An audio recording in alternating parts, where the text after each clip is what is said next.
ये वीडियो है youth publication के 1 लाख प्रश्नों के संग्रह का।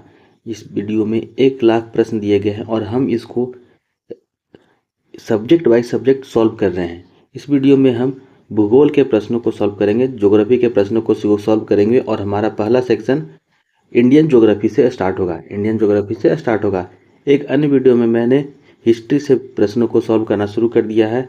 अगर आप हिस्ट्री में इम्पोर्टेंट है, यही आप गवर्नमेंट एग्जाम में हिस्ट्री की तैयारी करते हैं तो कृपया कर उस वीडियो को ज़रूर देखें। और अगर आप ज्योग्राफी की तैयारी करते हैं, ज्योग्राफी में तैयारी करना चाहते हैं तो इस वीडियो को ज़रूर देखें। यूथ पब्लिकेशन के 1 लाख प्रश्नों का संग्रह। और इस वीडियो में सिर्फ प्रश्न को पढ़े नहीं जाएंगे, बल्कि जहाँ तक हम संभव हो सके हर एक प्रश्न को, हर एक MCQ क्वेश्चन को डिटेलिंग किया जाएगा, उससे संबंधित अन्य तथ्यों को भी रखा जाएगा ताकि एक प्रश्न में कम से कम अन्य 10-15 प्रश्नों को आसानी से याद किया जा सके। चलिए देखते हैं तो यूथ पब्लिकेशन के परीक्षा संजीवनी के 1 लाख प्रश्नों के संग्रह का पहला प्रश्न, जो भारत को भूगोल यानी कि इंडियन ज्योग्राफी से संबंधित है। हमारा पहला क्वेश्चन है, भारतीय मानक समय अपनाया जाता है। बताना कि भारतीय मानक समय किस जगह से गुजरती है और किस जगह से भारत में मानक समय को अपनाया गया है।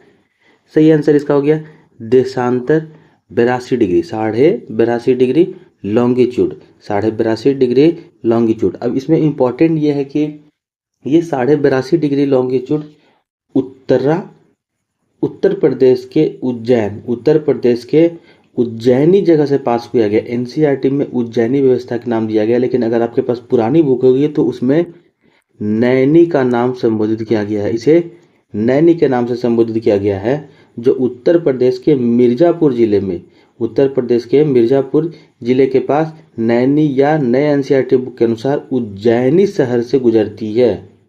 अब इम्पोर्टेंट इसमें यह है कि अगर हम प्रारंभिक इंडिया के देशांतर की बात करते हैं, इंडिया के टाइम जोन की बात करते हैं, तो इंडिया को टाइम जोन वर्ल्ड के ग्रीनविच टाइम जोन से 5 घंटा 30 मिनट आगे है। यानी कि अगर ग्रीनविच में अगर 12 बज रहे होंगे तो यहाँ पर इंडिया में 5:30 बज रहा होगा, क्योंकि ये 5 घंटा 30 मिनट आगे है। इसमें समय आगे की ओर चलता है, पहले चलता है। ग्रीनविच समय से यह 5 घंटा 30 मिनट आगे है। अब इससे इसी 82 डिग्री को ही क्यों रखा गया, ये भी पार्ट सोचने वाली बात है कि 82.5 डिग्री को ही क्यों मानक समय माना गया है। तो इसका मेन रीजन है कि जब भी हम किसी मानक को समय, किसी देशांतर को अगर हम मानक समय के रूप में मानते हैं तो वो 7 डिग्री 30 मिनट का गुणन होना चाहिए। कहा जाता है कि 7 डिग्री और 30 मिनट के गुणनफल या उसके मल्टीपल में होना चाहिए। और भारत में 82 डिग्री 5 मिनट ये 7 डिग्री 30 मिनट के मल्टीपल में ये टाइम स्टैंडर्ड है। 7 डिग्री 30 मिनट ये टाइम स्टैंडर्ड है। तो इसी 7 डिग्री 30 मिनट के स्टैंडर्ड में ही 82 डिग्री 5 मिनट जो भारत के बिल्कुल बीचों बीच से गुजरता है, इसे प्रमुख मानक समय के रूप में माना गया है। अब ये इंपॉर्टेंट है कि यह कितने राज्यों से होकर गुजरती है। तो भारत की जो ये रेखा है, मध्याह्न रेखा, जिसे हम भारत की जो समय रेखा है, यह मुख्य रूप से उत्तर प्रदेश, उसके बाद मध्य प्रदेश, उत्तर प्रदेश, मध्य प्रदेश, छत्तीसगढ़, उड़ीसा एंड आंध्र प्रदेश, उत्तर प्रदेश, मध्य प्रदेश, छत्तीसगढ़, उड़ीसा और आंध्र प्रदेश से होकर के गुजरती है। कुल मिलाकर के यह 5 राज्यों से होकर गुजरती है, जिसमें 5 राज्यों में उत्तर प्रदेश, मध्य प्रदेश, छत्तीसगढ़, उड़ीसा और आंध्र प्रदेश है। इन 5 राज्यों से होकर यह रेखा गुजरती है। अब देखते हैं इस मानक समय की विशेषता क्या है। 82 डिग्री 5 मिनट जो मानक समय है, ऐसे मूल रूप से तो विदेश के द्वारा, फ्रांस के द्वारा दिया गया है, जहां पर इंडिया के स्टैंडर्ड मानक समय या आधुनिक जो वैज्ञानिक थे उनके द्वारा 82 डिग्री 5 मिनट को मानक समय माना गया। लेकिन रोचक बात यह है कि हमारे देश में जो पुराने रिसर्चर हुआ करते थे, या कह सकते हो पुराने जो वेद करने वाले होते थे, पुराने जो साइंटिस्ट हुआ करते थे, उनके द्वारा भी इसी 82 डिग्री 5 मिनट को ही पृथ्वी का मध्याह्न रेखा भारत की मध्याह्न रेखा के रूप में माना था। इसका वर्णन भारत में अवंती उज्जैन में समय गणना करने की मशीन बनाई गई थी उससे किया गया है कि उज्जैन में समय गणना करने की मशीन बनाई गई थी। इतना ही नहीं, उस समय भी 4वीं शताब्दी के आसपास में भी 82 डिग्री 5 मिनट को मध्याह्न रेखा भारत की मध्याह्न रेखा को माना गया था और साथ ही साथ 0 डिग्री देशांतर रेखा का भी नामकरण किया गया था, यानी कि 0 डिग्री देशांतर रेखा पर की भी बातें लिखी गई। मतलब यहाँ पर और भारतीय मानक समय में बीच संबंधों को दर्शाया गया है प्राचीन भारत की किताबों में। खगोल शास्त्रियों को जब ये पता चला, खगोल शास्त्रियों के तरफ से यह निष्कर्ष निकाला गया था। इसके साथ एक सिद्धांत होता है जिसका नाम है सूर्य सिद्धांत। सूर्य सिद्धांत, तो सूर्य सिद्धांत में 4वीं-5वीं शताब्दी के समय के खगोल सिद्धांत के बारे में पूरा वर्णन किया गया। 4वीं और 5वीं शताब्दी में खगोल सिद्धांत के बारे में पूरा वर्णन किया गया है और उस वर्णन में भी लिखा गया है कि भारत का स्टैंडर्ड टाइम 82 डिग्री 5 मिनट जो बिल्कुल मिर्जापुर यूपी के पास से गुजरता है। चलिए देखते हैं अपना अगला क्वेश्चन। भारतीय उपमहाद्वीप पूर्व में मूलतः एक भाग था। बताना है कि भारतीय उपमहादेश किस पुरानी भूभाग का हिस्सा है, सबसे पुराने भूभाग का हिस्सा है। इसका सही आंसर हो गया गोंडवाना लैंड। भारतीय उपमहाद्वीप गोंडवाना लैंड के का हिस्सा है। अब गोंडवाना लैंड क्या होता है इसके बारे में डिटेल से जानते हैं। देखिए, सबसे पहले अगर बात करते हैं प्राचीन समय की, अगर बात करते हैं तो प्राचीन समय में पूरी पृथ्वी की जो भूमि है वो आपस में जुड़ी हुई थी। पूरी पृथ्वी की भूमि आपस में जुड़ी हुई थी और उसे पेंजिया कहा जाता था। यानी कि पूरी भूमि आपस में जुड़ी हुई थी और उसे पेंजिया के नाम से जाना जाता था। और उसके चारों तरफ जो सागर हुआ करता था, इसके चारों तरफ सागर हुआ था और उस सागर को पैंथालासा, उस सागर को पैंथालासा सागर कहा गया। उस सागर को पैंथालासा सागर कहा। मतलब स्टार्टिंग में जब पृथ्वी का निर्माण शुरू हुआ था तो सबसे पहले पेंजिया नामक भूमि थी और उसके चारों तरफ पैंथालासा सागर हुआ करता था। लेकिन बाद में टेक्टोनिक प्लेट के मूवमेंट से, टेक्टोनिक प्लेट थ्योरी से के अनुसार बताया गया कि ये जो पेंजिया है वो दो अलग अलग भागों में टूट गया। दो अलग अलग भागों में टूट गया। पहले भाग को अंकारा लैंड कहा गया, ऊपरी भाग को अंकारा लैंड कहा गया, या इसी का दूसरा नाम लॉरेशिया, इसी का दूसरा नाम लॉरेशिया भी हुआ। और निचले हिस्से को गोंडवाना कहा गया, निचले हिस्से को गोंडवाना कहा गया। तो ये तो नॉर्मल टॉपिक है जो लगभग आपको अगर ज्योग्राफी पढ़ रहे हो तो ये सभी को पता होगा। लेकिन इम्पोर्टेंट क्या है, अब इस क्वेश्चन में कुछ डिटेल तरीके से पूछा जाने लगा है। तो पहले आपको यह जानना जरूरी होगा कि किस भाग में कौन कौन से देशों का निर्माण हुआ था। जैसे कि अगर हम बात करते हैं ओंकारा लैंड की, तो ओंकारा लैंड से प्रमुख रूप से उत्तरी अमेरिका,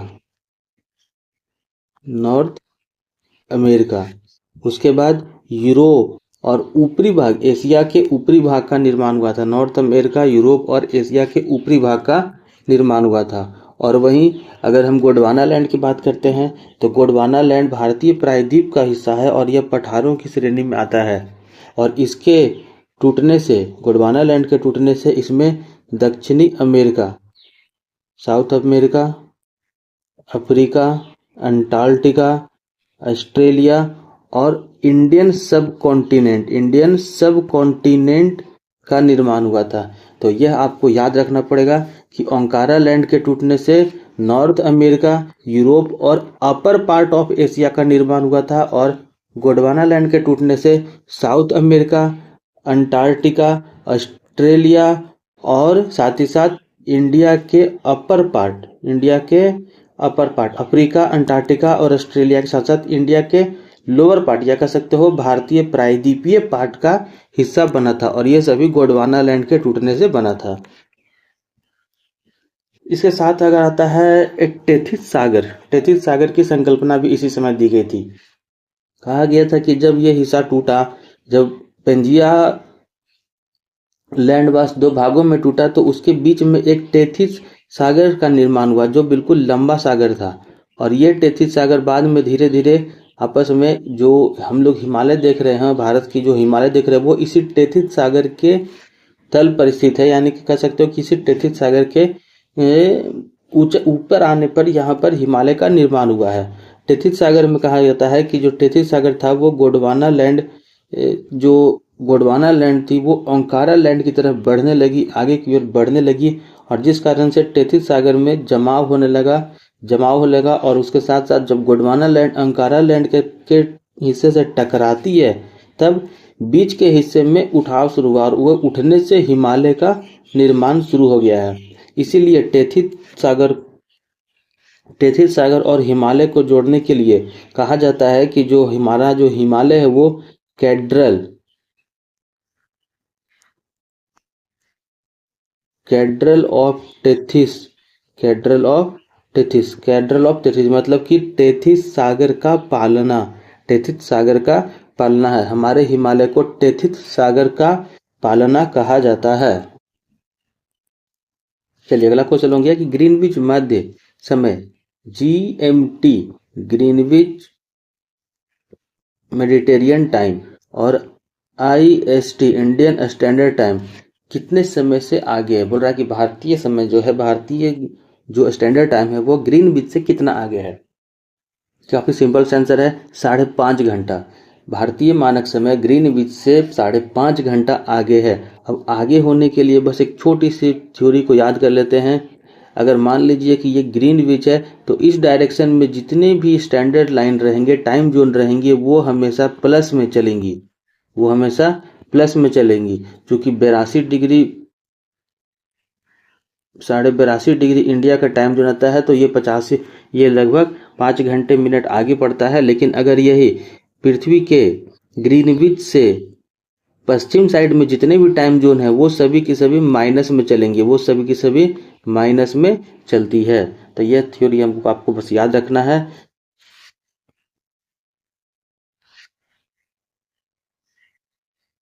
अब इसके साथ एक और इम्पोर्टेंट पॉइंट है कि बात करते हैं ग्रीनविच की। तो ग्रीनविच का निर्धारण इंटरनेशनल मेडिटेरियन कॉन्फ्रेंस, ग्रीनविच का निर्धारण 1884 में किया गया था। वहीं इंडियन स्टैंडर्ड टाइम का निर्धारण करीब 1 सितंबर 1947 को रखा गया। 1 सितंबर 1947 को इसे इंडियन स्टैंडर्ड टाइम को मान्यता मिली है और ग्रीनविच को 1884 में इसे मान्यता दी गई है। भारत देश की अधिकतम अंतर्राष्ट्रीय सीमा है। बोला भारत की जो अंतर्राष्ट्रीय सीमा है वो किस देश के साथ सबसे ज़्यादा सटती है। इसका सही आंसर हो गया बांग्लादेश के साथ। बांग्लादेश के साथ भारत की अंतर्राष्ट्रीय सीमा सबसे ज़्यादा लंबाई दूरी को तय करती है। इसकी कुल लंबाई 4,096 किलोमीटर है। 4,096 किलोमीटर है। इसके साथ साथ अगर हम चीन की बात करते हैं, तो इसके बाद बांग्लादेश के बाद आता है चीन का नंबर, और चीन के साथ 3,488 किलोमीटर। चीन के साथ 3,488 किलोमीटर। पाक की अगर बात करते हैं तो पाक के साथ 3,323 किलोमीटर। 3,323 किलोमीटर। उसके साथ अगर बात करते हैं इसके बाद नेपाल की, तो नेपाल के साथ 1,751 किलोमीटर। नेपाल के साथ 1,751 किलोमीटर। म्यांमार की, तो म्यांमार के साथ 1,643। म्यांमार के साथ 1,643। भूटान के साथ 699 यानी कि 699 किलोमीटर। और लगभग छोटी सी सीमा टच करती है अफगानिस्तान के साथ। छोटी सी सीमा टच करती है अफगानिस्तान के साथ। अफगानिस्तान के साथ भारत की सीमा 106 किलोमीटर 106 किलोमीटर की सीमा है। ये हमारी होगी पूरे अंतर्राष्ट्रीय सीमाओं का पूरा निर्धारण किया गया है। सबसे ज़्यादा बांग्लादेश के साथ, उसके बाद चीन, पाकिस्तान, नेपाल, म्यांमार, भूटान और अफगानिस्तान। अब इसके लिए एक ट्रिक भी है। इस ट्रिक का नाम है बचपन में MA किया। बचपन में MBA किया। बचपन में MBA किया। Bangladesh, China, Pakistan, Nepal, Myanmar, Bhutan, Afghanistan. ये इसका छोटा सा ट्रिक है। अगर आपके पास ये याद न रहे तो इसका ट्रिक देख लीजिए। जैसे ये, लेकिन ये ट्रिक काफ़ी फेमस है, तो मुझे उम्मीद है कि आपको ये ट्रिक पहले से पता होगा। चलिए देखते हैं अगला क्वेश्चन। भारत उग्र उष्णकटिबंधीय चक्रवातों से सबसे अधिक प्रभावित होता है। भारत में उग्र उष्णकटिबंधीय चक्रवातों से सबसे अधिक कौन सा सेक्टर प्रभावित होता है? तो अगर तट की बात करते हैं तो भारत के पूर्वी तट, भारत का पूर्वी तट उग्र उष्णकटिबंधीय क्षेत्रों से ज़्यादातर हिस्सा प्रभावित होता है। इसी में से पूर्वी तट के एग्जाम्पल में दिया गया एक कोरोमंडल तट। कोरोमंडल तट उग्र उष्णकटिबंधीय तट से प्रभावित होता है। अब ये आंसर सटीक नहीं है, ये ऑप्शन के अनुसार आंसर दिया गया है। यहाँ उस जब क्वेश्चन दिए गए होंगे या एग्जाम में जो क्वेश्चन पूछा गया होगा उसमें कोरोमंडल तट पूर्वी साइड के दिशा की तरफ दिया हुआ होगा, इसलिए इसका आंसर कोरोमंडल तट दिया गया। लेकिन अगर हम बात करते हैं पूर्वी तट में कौन सा एरिया सबसे ज़्यादा प्रभावित होता है, तो वो होता है उड़ीसा का सेक्टर। वो होता है उड़ीसा का सेक्टर, जो सरक्रिक रेखा, जो उत्तरी सरकार, जिसे उत्तरी सरकार के नाम से हम लोग जानते हैं, उत्तरी सरकार, उत्तरी सरकार तट उग्र उष्णकटिबंधीय चक्रवात से ज़्यादातर प्रभावित होता है, और जिसमें उड़ीसा का सेक्टर आता है। इस तरह के तरफ तूफानों से उड़ीसा में जो स्टेट में कई बार आंधी तूफान और चक्रवात से तबाही मच चुकी है। अब देखते हैं उग्र उष्णकटिबंधीय चक्रवात क्या होता है। तो सबसे पहली इंपॉर्टेंट बात है कि अब एग्ज़ाम अब काफ़ी डिफ़िकल्ट होने लगा है, क्वेश्चन इंटरनल पार्ट से पूछे जाते हैं, तो अंदर से भी मैं इसे कोशिश करूँगा एक्सप्लेन करने की। उग्र उष्णकटिबंधीय चक्रवात मुख्य रूप से हमेशा गर्म समुद्र के आसपास बनते हैं, मतलब वैसे समुद्र बनते हैं जिसकी जो पानी होती है, जिसका जो तापमान होता है वो गर्म होता है। यानी कि उष्णकटिबंधीय सेक्टर में जो समुद्र पाए जाते हैं उसमें उग्र उष्णकटिबंधीय चक्रवात बनते हैं। जब समुद्र का पानी आकाश में ऊपर की ओर उठता है तो नीचे में कम दबाव का सेक्टर बनता है, और जहाँ पर कम दबाव बनने के कारण वहाँ पर चक्रवात की संरचना बनने लगती है।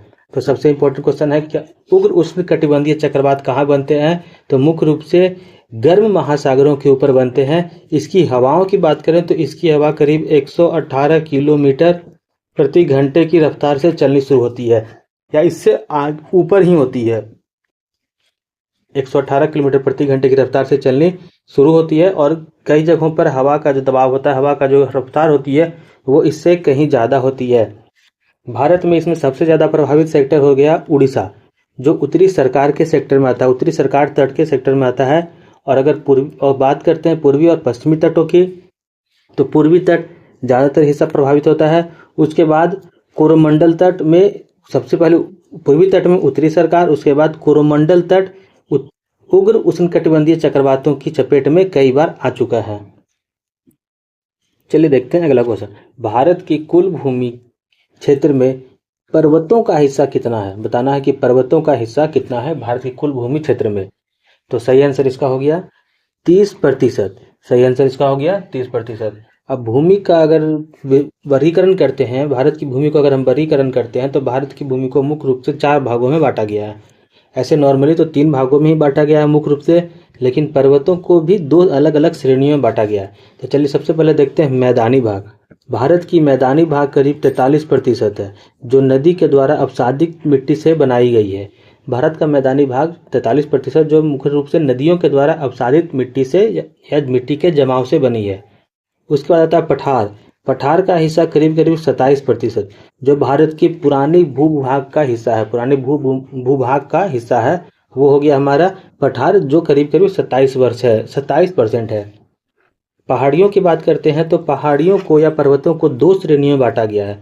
पहाड़ियों और पर्वतों को 2 श्रेणियों में बांटा गया है, जिसमें छोटी पहाड़ियों करीब करीब 18.6% और बड़ी पहाड़ियाँ, छोटी पहाड़ियाँ 18.6% और बड़ी पहाड़ियाँ या जो बड़े ऊंचे पर्वत होते हैं उसे 10% रखा गया है। यानी कि छोटी पहाड़ियाँ 18% है भारत के भूभाग में, और बड़ी पहाड़ियाँ, बड़ी बड़ी ऊंचाई वाली पहाड़ियाँ करीब करीब 10% है। तो और इन दोनों के योग हमारा हो गया लगभग 30%, और यही इस बुक में दिया गया है कि भारत की कुल भूमि में पर्वतों का हिस्सा 30% बनता है।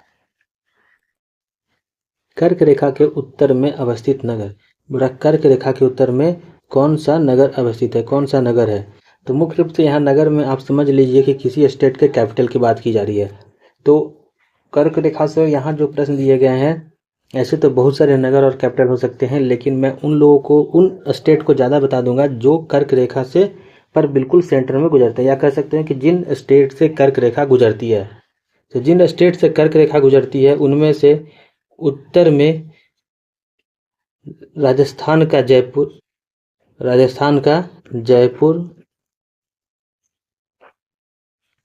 उसके बाद त्रिपुरा का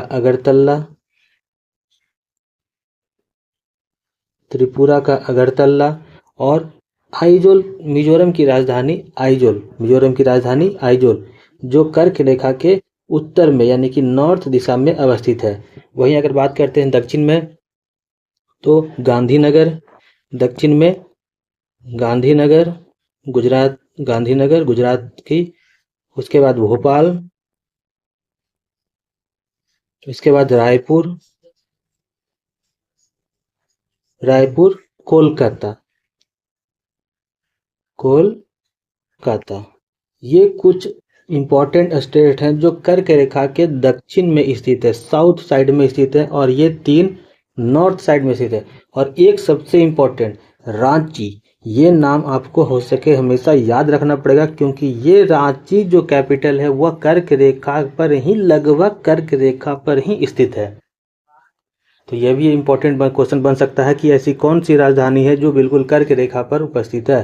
तो रांची जो है वो कर्क रेखा पर उपस्थित है।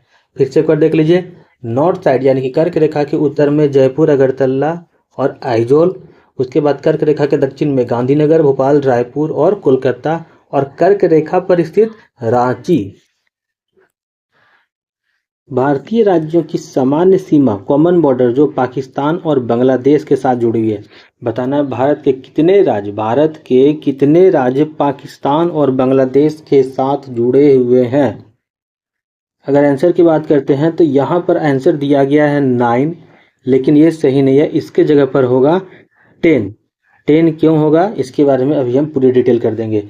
अगर आपके पास पुरानी पुस्तक है तो उसमें यहाँ पर 9 दिया हुआ होगा, लेकिन ये 9 सही नहीं है, इसके जगह पर आपको 10 रखना है, जिसमें 8 स्टेट है, 8 स्टेट हैं और यूनियन टेरिटरीज 2 यूनियन टेरिटरीज है। 8 स्टेट और 2 यूनियन टेरिटरीज है। अब इसे एक याद कर लेते हैं कौन कौन सा है। तो सबसे पहले देखते हैं बांग्लादेश के साथ जुड़े हुए देशों के नाम, बांग्लादेश के साथ जुड़े हुए राज्यों के नाम, वो राज्य जो बांग्लादेश के साथ जुड़े हुए हैं। तो इसको ट्रिक से अगर याद करते हैं तो सबसे पहला ट्रिक आता है मित्र, बगल में आ, मित्र बगल में आ। पहला हो गया मिजोरम, त्रिपुरा, पश्चिम बंगाल, मेघालय और आसाम। मित्र से मिजोरम, त्रिपुरा, बंगाल से बंगाल, पश्चिम बंगाल, मेघालय और आसाम, ये 5 स्टेट यहाँ हो गए। और अगर पाकिस्तान की बात करते हैं तो पाकिस्तान का ट्रिक है पंगू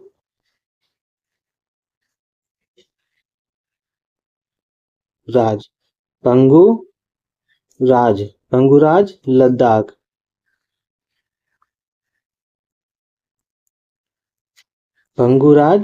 लद्दाख,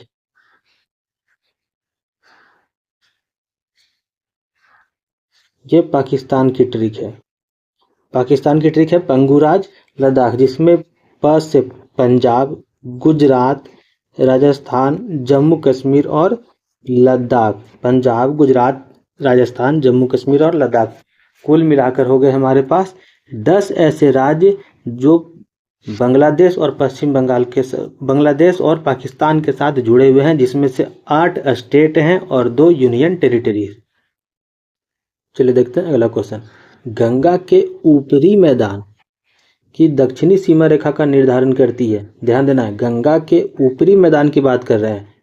तो अगर ऊपरी की मैदान की अगर बात हो रही है, यानी कि हेड वाटर ऑफ गंगा, यानी कि कह सकते हो आपकी प्रयागराज के पहले का हिस्सा, प्रयागराज से पहले का हिस्सा। तो जब ऊपरी मैदान में प्रयागराज, जहाँ पर गंगा और यमुना नदी का संगम होता है, जहाँ पर यमुना और गंगा नदी का संगम होता है, उसके ऊपर के हिस्से की अगर हम बात करते हैं तो यह बात सही है कि दक्षिणी सीमा रेखा का निर्धारण यमुना नदी के द्वारा किया जाता है। लेकिन अगर हम ऊपरी मैदान के या मैदानी हिस्से की बात करते हैं, ऊपरी मैदान न लेकर के मैदानी हिस्से की बात करते हैं, तो यहाँ पर मैदानी हिस्से के हिसाब से यमुना नदी पश्चिमी भाग का, पश्चिमी सीमा का निर्धारण करती है। यमुना नदी पश्चिमी सीमा का निर्धारण करती है। ध्यान दीजिएगा, पश्चिमी सीमा का निर्धारण करती है। ध्यान दीजिएगा, अगर ऊपरी मैदान की बात करते हैं यानी कि प्रयागराज के पहले की गंगा की बात करते हैं या प्रयागराज के पहले के मैदानी हिस्से की बात करते हैं, यह लगभग मैदानी कम और भाबर का हिस्सा ज़्यादा है। भाबर का हिस्सा यहाँ पर ज़्यादा रूप से पाया जाता है, ज़्यादा विस्तृत रूप से भाबर की हिस्से की ये मैदान है, भाबर के हिस्से की मैदान है, जिसका दक्षिणी सीमा से निर्धारण यमुना नदी के द्वारा किया जाता है। लेकिन अगर मैदानी भाग की बात करते हैं तो यमुना नदी पूरे गंगा मैदान को पश्चिम दिशा से, पूरे गंगा मैदान के पश्चिम दिशा से सीमा का निर्धारण करती है। और अगर दक्षिण दिशा की बात करते हैं तो विंध्याचल श्रेणी की शिवालिक पढ़ाई, विंध्याचल श्रेणी की भूखंड, विंध्याचल श्रेणी की जो पहाड़ियां हैं वह विंध्याचल श्रेणी की पहाड़ियां दक्षिण से गंगा की सीमा को बताती है या दक्षिण से गंगा की सीमा का निर्धारण करती है। और उत्तर से शिवालिक की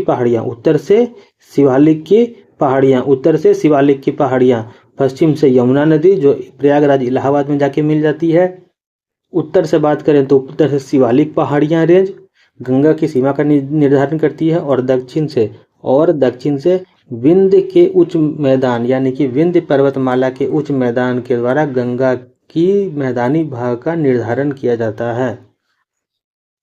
चुंबा घाटी स्थित है, बताना है कि चुंबा घाटी कहाँ पर स्थित है।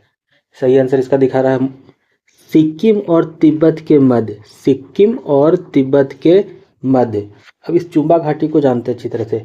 चुंबा घाटी मुख्य रूप से चीन के तिब्बत स्वात क्षेत्र में, मतलब कह सकते हैं तिब्बत चीन के द्वारा कब्जा किए हुए प्रदेश में है। इतना ही नहीं, ये भारत के लिए ये इतना इम्पोर्टेंट है कि इसे ट्री जंक्शन या त्रि जंक्शन के नाम से भी जाना जाता है। त्रि जंक्शन।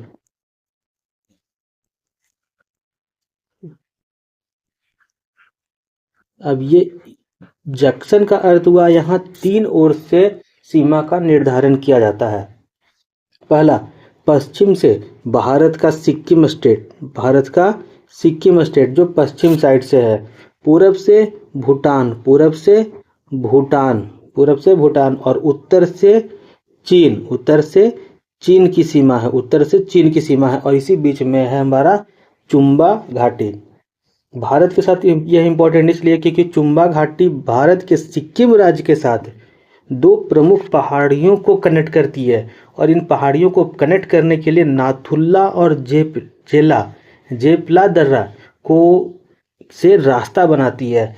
ये चुंबा घाटी भारत के 2 प्रमुख पहाड़ियों को कनेक्ट करती है और इन पहाड़ियों को कनेक्ट करने के लिए नाथुला दर्रा और जेपले दर्रे से रास्ता बनाती है। और इतना ही नहीं, इसलिए भी इम्पोर्टेंट है क्योंकि इस घाटी के आसपास एक खंजर या छुरी की आकृति, भौगोलिक स्थिति से अगर देखते हैं तो खंजर की आकृति दिखती है जो भारत के चिकन नेक की तरफ दर्शाती है। और ये वही चिकन नेक है जो भारत को पूर्वी भारत से कनेक्ट करता है। 8 डिग्री चैनल भारत को अलग करती है। 8 डिग्री चैनल भारत को किस देश से अलग करती है? सही आंसर इसका हो गया मालदीव। 8 डिग्री चैनल मालदीव को अलग करती है। अब मालदीव की बात करते हैं तो भारत के मिनी काय को मालदीव से अलग करती है। इसके साथ अन्य महत्वपूर्ण चैनलों को भी एक बार देख लेते हैं। तो सबसे पहला नाम आता है 8 डिग्री चैनल का जो मिनी क्वाय से मालदीव को अलग करती है। 9 डिग्री चैनल की अगर बात करते हैं तो मिनी क्वाय से लक्षद्वीप को, 9 डिग्री चैनल मिनी क्वाय से लक्षद्वीप को अलग करती है। यहाँ पर केवल शॉर्ट में नाम लिखते जा रहे हैं, आप लोग इसको अच्छी तरह से नोट कर लीजिएगा। 9 डिग्री चैनल मिनी कॉय से लक्षद्वीप को अलग करती है। 10 डिग्री चैनल बंगाल की खाड़ी में स्थित है और अंडमान को निकोबार द्वीप समूह से अलग करती है। अंडमान को निकोबार द्वीप समूह से अलग करती है। ध्यान दीजिएगा, अंडमान को निकोबार द्वीप समूह से अलग करती है। और लिटिल अंडमान और कार निकोबार के बीच में 10 डिग्री चैनल निर्धारित की गई है। उसके बाद भारत का दूसरी अन्य पास में इंपॉर्टेंट पास हो जाता है डंकन पास। यह डंकन पास दक्षिणी अंडमान और लिटिल अंडमान के बीच में है। ध्यान दीजिएगा, दक्षिणी अंडमान और लिटिल अंडमान के बीच में डंकन पास, दक्षिणी अंडमान और लिटिल अंडमान के बीच में डंकन पास। उसके बाद सेम्ब्रोरो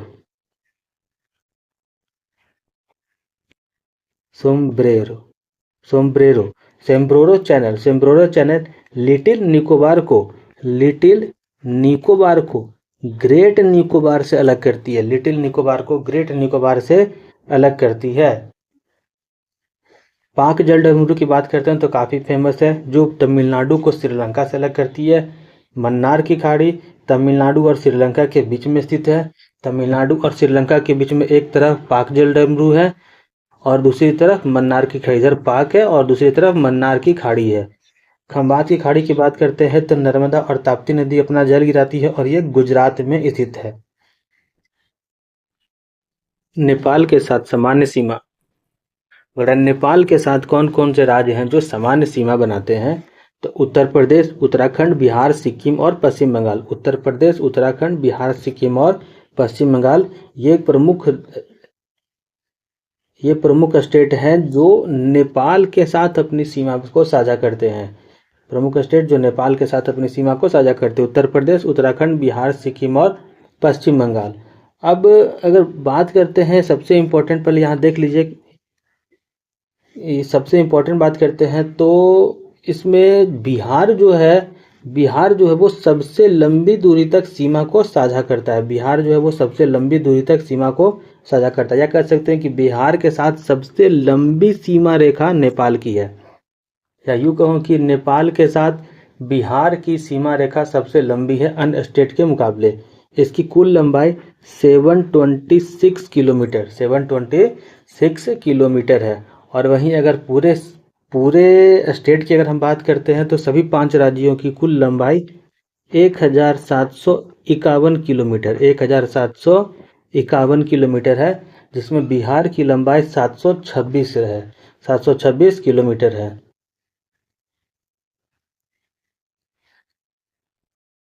इसे अगर ट्रिक से याद करना है तो इसके लिए एक ट्रिक है, यूपी की बस मतलब BUS बस पश्चिम बंगाल, वेस्ट बंगाल गई। U से उत्तराखंड, P से उत्तर प्रदेश, यूपी उत्तराखंड और यूपी उत्तर प्रदेश। B से बिहार, बस से बिहार। U से, यहाँ बस में ऐसे लगा लीजिएगा BUS बस, तो B से बिहार, U से उत्तराखंड जो फिर से दोबारा नाम रिपीट हो रहा है, और S से सिक्किम और WB से वेस्ट बंगाल यानी कि पश्चिम बंगाल। फिर से देख लीजिएगा, उत्तराखंड, या नॉर्मली से आप याद कर सकते हैं, ये हो गया यूपी, ये पूरा हो गया यूपी। उसके बाद B से बिहार, उत्तराखंड, सिक्किम, वेस्ट बंगाल।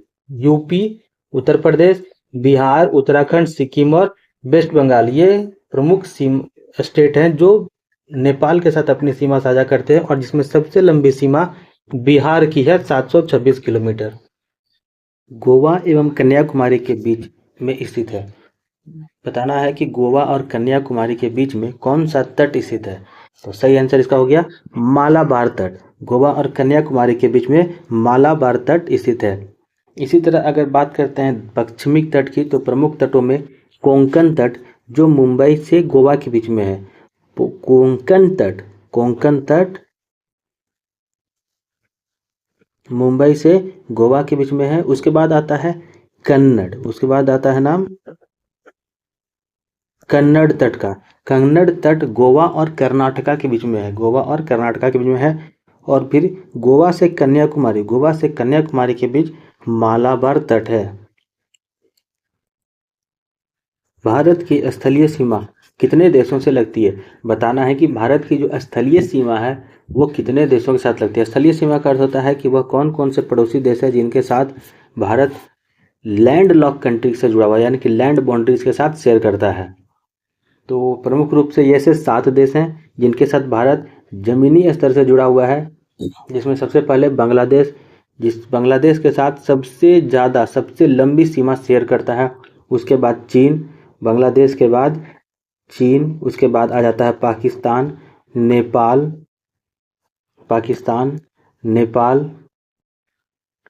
म्यांमार और भूटान।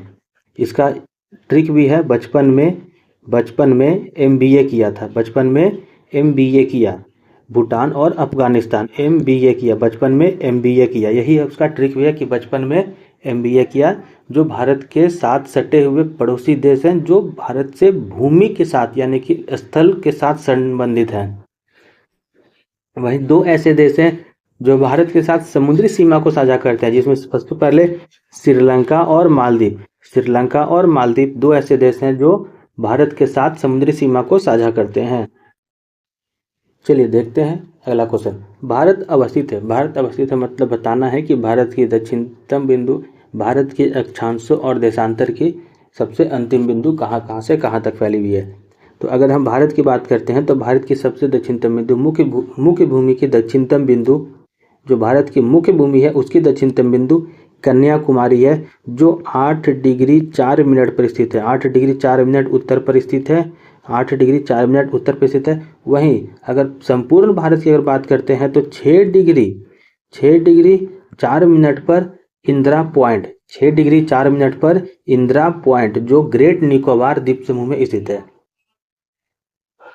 वहीं अगर बात करते हैं भारत के उत्तरतम बिंदु की, यानी कि भारत के सबसे ऊपरी बिंदु की, तो ये हो गया इंदिरा कॉल, और यह 37 डिग्री 6 मिनट पर स्थित है।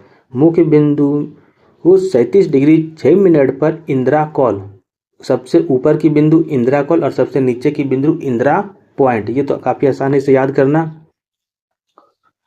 उसके बाद अगर पूरब की बात करते हैं तो पूर्वी बिंदु 68.7 और 97.25 पश्चिम तरफ बिंदु, यानी कि भारत की पश्चिमतम बिंदु 97.25 और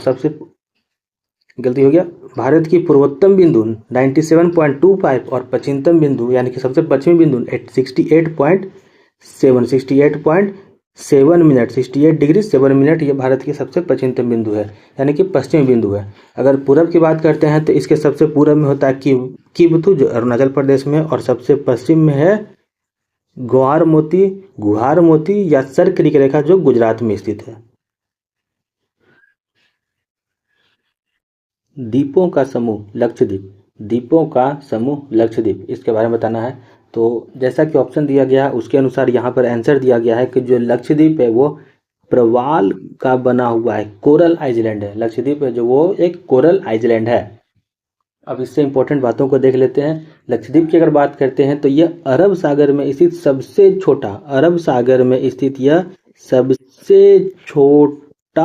केंद्र शासित प्रदेश है। अरब सागर में स्थित यह सबसे छोटा केंद्र शासित प्रदेश है, और यह कोरल यानी कि प्रवाल भित्ति से बना हुआ एक आइलैंड है। इसमें कुल द्वीपों की संख्या 36 है, और जिसमें से केवल 10 या 11 पर ही मानव रहते हैं। 10 या 11 पर ही मानव रहते हैं। कुल द्वीपों की संख्या 36 है, लेकिन इसमें केवल 10 या 11 पर ही मानव रहते हैं। नॉर्थ डिग्री चैनल की अगर हम बात करते हैं तो नॉर्थ डिग्री चैनल मुख्य लक्षद्वीप को मिनी क्वाय से अलग करता है। नॉर्थ डिग्री चैनल मुख्य लक्षद्वीप को मिनी क्वाय से अलग कर देता है। मुख्य लक्षद्वीप को मिनी क्वाय से लक्षद्वीप को अलग करता है नॉर्थ डिग्री चैनल। उसके बाद सबसे बड़ा द्वीप, अगर यहाँ पर सबसे बड़े द्वीप की अगर बात करते हैं तो यहाँ का सबसे बड़ा द्वीप होता है एंड्रोथ। एंड्रोथ लक्षद्वीप की सबसे बड़ी द्वीप एंड्रोथ है, और इसके बाद मिनिकॉय दूसरा सबसे बड़ा द्वीप है। लक्षद्वीप की सबसे बड़ी द्वीप एंड्रोथ और दूसरी सबसे बड़ी द्वीप मिनिकॉय स्थित है। साक्षरता दर की बात करते हैं तो यहाँ पर साक्षरता दर करीब 91% है। यहाँ पर साक्षरता दर करीब 91% रखा गया है। यह केंद्र शासित प्रदेश है, लेकिन यहाँ साक्षरता दर सबसे अधिक केंद्र शासित प्रदेशों में सबसे अधिक, यानी कि 91% लोग साक्षर हैं। उसके बाद मलयालम भाषा में की अगर बात करते हैं तो मिनिकॉय द्वीप का मतलब होता है महल। मिनिकॉय द्वीप का मतलब होता है महल। मिनिकॉय द्वीप का मतलब होता है महल। यहाँ ज़्यादातर मुस्लिम आबादियाँ हैं। अगर आबादी की बात करते हैं तो यहाँ पर ज़्यादातर मुस्लिम आबादियाँ हैं। और सबसे इम्पोर्टेंट एक द्वीप है जिसका नाम है पिट्टी, और ये एग्जाम में कई बार पूछा जा चुका है कि पिट्टी द्वीप कहाँ स्थित है। पिट्टी द्वीप लक्षद्वीप में स्थित है, और ये पक्षी अभयारण्य है। यह एक बर्ड सेंचुरी के नाम पर सबसे ज़्यादा फेमस पिट्टी द्वीप, लक्षद्वीप की पिट्टी द्वीप सबसे ज़्यादा फेमस है, जो एक पक्षी अभयारण्य है। यहाँ पर मानव आबादी बिल्कुल नहीं रहती है। भारतीय प्रमाणिक समय IST एवं ग्रीनविच मध्य समय लंदन में अंतर में कितना है। बताया गया है कि IST यानी कि इंडियन स्टैंडर्ड टाइम और ग्रीनविच मीडियम टाइम जोन के बीच में कितना अंतर है, तो ये सिंपल आंसर है 5.5 घंटे का अंतर है। इसका ऐसे ही प्रश्न को मैंने ऊपर एक बार पूरी अच्छी तरह से सॉल्व किया है इसी वीडियो में, आप वहाँ पर एक बार देख लीजिएगा। चलिए अगला क्वेश्चन देखते हैं। असम यानी कि उनका पुराना नाम है असम, कुल मिलाकर कितने राज्य एवं केंद्र शासित क्षेत्रों से घिरा हुआ। बताना है कि असम के कितने पड़ोसी राज्य हैं और केंद्र शासित प्रदेश हैं। तो सही आंसर इसका हो गया 7। असम के कुल 7 पड़ोसी राज्य और केंद्र शासित प्रदेश हैं, जिसमें से सभी 6 पूर्वोत्तर भारत की स्टेट, सभी 6 पूर्वोत्तर भारत के स्टेट और एक पश्चिम भारत का या मध्य भारत का पश्चिम बंगाल यानी कि वेस्ट बंगाल के साथ असम जुड़ा हुआ है। 6 पूर्वोत्तर भारत या ईस्ट इंडिया के जो 6-7 स्टेट हैं, 7 सिस्टर हैं, उनमें से सभी 6 के साथ जुड़ा हुआ है और एक वेस्ट बंगाल के साथ जुड़ा हुआ है। अब नाम अगर देखते हैं तो एक बार अच्छी तरह से नाम देख लेते हैं। सबसे पहला नाम आता है अरुणाचल प्रदेश का, उसके बाद नागालैंड, मणिपुर, मिजोरम, त्रिपुरा, मेघालय और वेस्ट बंगाल। फिर से एक बार देख लीजिएगा। ये नाम बिल्कुल सिंपल है, इसलिए मैं पूरा डिटेल यहाँ नहीं करना चाह रहा हूँ, क्योंकि वीडियो में ज़्यादा से ज़्यादा प्रश्नों को सॉल्व करना है। तो अरुणाचल प्रदेश, नागालैंड, मणिपुर, मिजोरम, त्रिपुरा, मेघालय और वेस्ट बंगाल, इन 7 राज्यों के साथ असम अपनी सीमा रेखा को साझा करता है, जिसमें से 7 सिस्टर के नाम से फेमस है, जिनके साथ असम भी आता है, और एक वेस्ट बंगाल अलग से इसका स्टेट है। चलिए देखते हैं अगला क्वेश्चन। दिल्ली है तो दिल्ली क्या है, तो ऑप्शन के अनुसार यहाँ पर दिया गया है, जो ऑप्शन दिया होगा उसके अनुसार यहाँ का आंसर दिया गया है कि दिल्ली एक केंद्र शासित प्रदेश है। दिल्ली एक केंद्र शासित प्रदेश है। अब दिल्ली के बारे में डिटेल अच्छी तरह जानते हैं। सबसे पहले बात करते हैं न्यू दिल्ली की। तो न्यू दिल्ली की जो डिजाइन है वो सर एडविन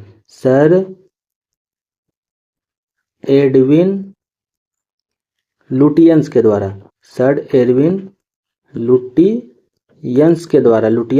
बनाया गया था। सर एडविन लुटियंस के द्वारा बनाया गया था। और इसके साथ साथ सर हर्बर्ट बेकर थे। इन दोनों ने मिलकर दिल्ली को डिजाइन किया था, जिसमें से सर एडविन लुटियंस ज़्यादा इम्पोर्टेंट है, क्योंकि दिल्ली के ज़्यादातर हिस्सों को डिजाइन करने वाला या मुख्य कार्यकारी अधिकारी सर एडविन लुटियंस ही थे। उसके बाद दिल्ली की अगर कोई इम्पोर्टेंट बातों को अगर देखते हैं तो दिल्ली की मान्यता की अगर बात करते हैं तो लगभग 1911 के आसपास में दिल्ली को कैपिटल बना दिया गया था। पहले भारत की राजधानी कलकत्ता हुआ करती थी, लेकिन बाद में इसे वहाँ से हटा करके दिल्ली कर दिया गया था। बाद में 1991 में दिल्ली को NCR नेशनल कैपिटल टेरिटरीज घोषित कर दिया गया। 69 संविधान संशोधन के अनुसार आज़ाद भारत में 69 संविधान संशोधन के अनुसार एनसीआर यानी कि दिल्ली को, न्यू दिल्ली को एनसीआर नेशनल कैपिटल टेरिटरीज घोषित कर दिया गया था और यह 69वां संविधान संशोधन के अंतर्गत किया गया था। उसके बाद आर्टिकल 239 के अंतर्गत दिल्ली में विधानसभा और मंत्रिपरिषद का प्रावधान भी दिया गया था। अगर भौगोलिक स्थिति की बात करते हैं तो दिल्ली यमुना नदी के तट पर स्थित है और अरावली पहाड़ी के आखिरी हिस्से में दिल्ली स्थित है। इसके तीन तरफ हरियाणा, दिल्ली के तीन तरफ हरियाणा और एक तरफ से पूर्वी दिशा से उत्तर प्रदेश से घिरा हुआ है। तीन तरफ से हरियाणा और एक तरफ से उत्तर प्रदेश से घिरा हुआ है। दिल्ली में की कुछ और इम्पोर्टेंट बातों को थोड़ा सा देख लेते हैं। दिल्ली में अगर बात करते हैं लिंगानुपात की, तो दिल्ली में लिंगानुपात करीब 1000 पुरुष पर 868 महिलाएं हैं, जबकि ये 2011 की जनगणना के अनुसार, जबकि 2001 में मात्र 821 महिलाएं हुआ करती थी। साक्षरता दर की अगर बात करते हैं तो दिल्ली में पुरुष साक्षरता दर लगभग 90.94% और महिला साक्षरता दर 80.76% है। पुरुष साक्षरता दर 90.94 और महिला साक्षरता दर 80.76% है। और औसतन कुल साक्षरता दर 86.21% है। चलिए अगला क्वेश्चन देखते हैं। भारत का क्षेत्रफल संसार के क्षेत्रफल का 2.42% है। बोल रहा है भारत का जो क्षेत्रफल है वो संसार के कुल 2.42% है। संसार का कुल 2.42% है। ये क्षेत्रफल की बात करते हैं और क्षेत्रफल के हिसाब से या एरिया के हिसाब से भारत विश्व का 7वां सबसे बड़ा देश है। जिसमें सबसे बड़ी देशों में रूस, कनाडा, चाइना, उसके बाद 7वें नंबर पर भारत का नाम आता है। और अगर बात करते हैं मानव जनजाति की, तो ये पुराने डाटा के अनुसार 17%, लेकिन अगर एक्यूरेट अगर आप जानना चाहेंगे तो 17.7%, जो विश्व में अब प्रथम स्थान पर, भारत जनसंख्या के मामले में विश्व में प्रथम स्थान पर अब आता है। चलिए अगला क्वेश्चन देखते हैं। लक्षद्वीप टापू अवस्थित है, तो भारत के दक्षिण पश्चिम भारत में लक्षद्वीप टापू भारत के दक्षिण पश्चिम और अरब सागर में स्थित है, अरब सागर के तरफ स्थित है। अगला क्वेश्चन हमारा हो गया पाक जल डमरू डैश के मध्य में स्थित है, तो पाक जल डमरू भारत एवं श्रीलंका के बीच स्थित है। पाक जल डमरू या पाल्क स्ट्रीट भारत और श्रीलंका के है और दूसरी तरफ मन्नार की खाड़ी। भारत और श्रीलंका के बीच में एक तरफ पाक जल स्ट्रीट है और दूसरी तरफ मन्नार की खाड़ी स्थित है। हमारा अगला क्वेश्चन, अंतिम क्वेश्चन हो गया भारत का मानक युग्मोत्तर, भारत का मानक समय लेखा या IS Indian standard time zone, ISD Indian standard time zone कितने डिग्री पर है, तो 82 डिग्री 30 मिनट पूर्वी देशांतर पर स्थित है। ये 3 क्वेश्चन को ऊपर मैंने कई अच्छी तरह से डिफाइन किया है, इसलिए यहाँ पर एक शॉर्ट रिवीजन में इस क्वेश्चन को बता दिया गया।